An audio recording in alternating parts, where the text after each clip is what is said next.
Hey, want to know an investment plan that can give you 20% return guaranteed risk-free per year? And also, this plan is backed by the Canadian government. Are you in? Then make sure you stay till the end of this video. Hey guys, this is Thomas. Better mindset, better life. In today's video, you will learn how Registered Education Savings Plan work. Why is it important to utilize the RESP compared to other investment plans? And how do you get the 20% real return risk-free in the RESP? Let's get started.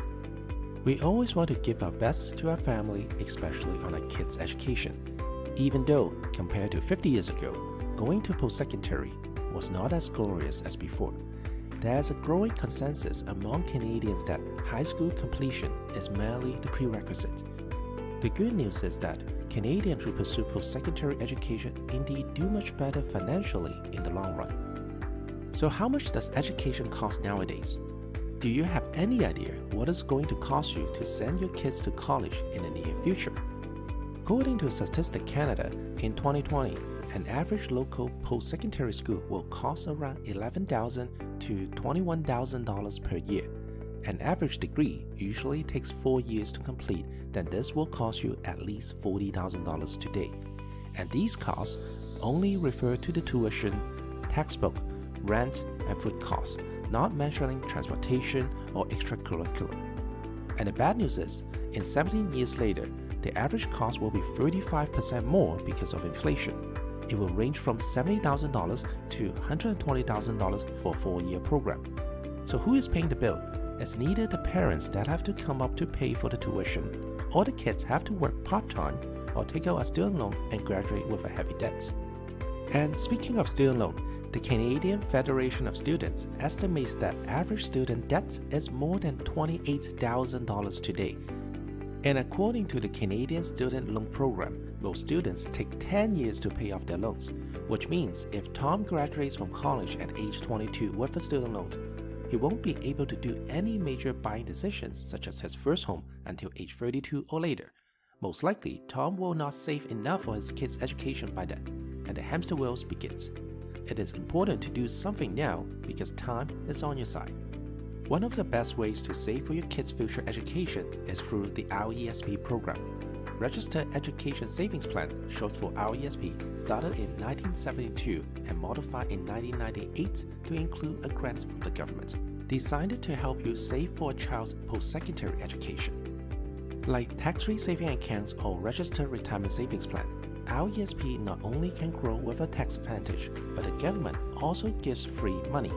There are 3 key benefits of having an RESP.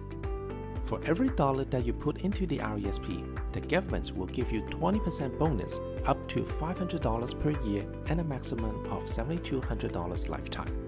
If the entire family income is less than or equal to $47,000, then the government will give you an extra $2,000 to the RESP.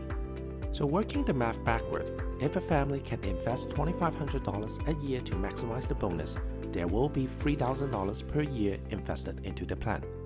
And with a 5% return per year for the next 17 years, there will be $80,000 in the plan, which is enough to pay most of, if not all the tuition for a 4-year program.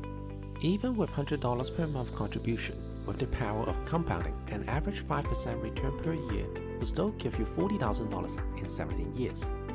The second RESP benefit is the tax advantage.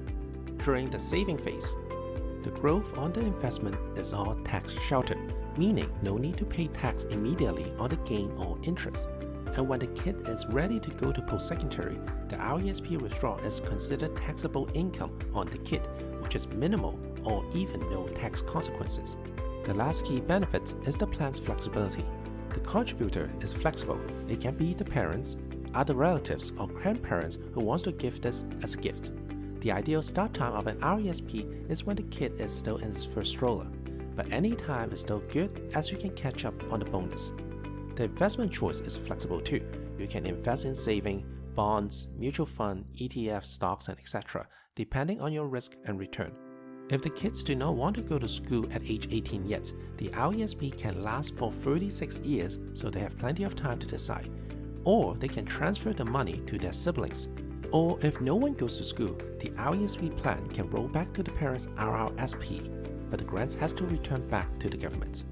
The bottom line is, Canada is one of the few countries that give free money for Canadians' future education. At least our neighbor, Uncle Sam, does not offer an RESP-like account. At most, they have a tax-free account for education savings, like our TFSA in Canada.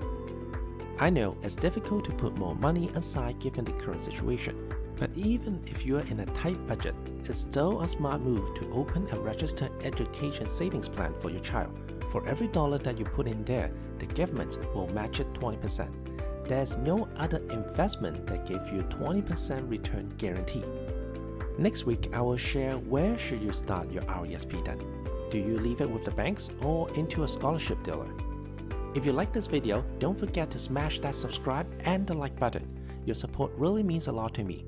This is Thomas.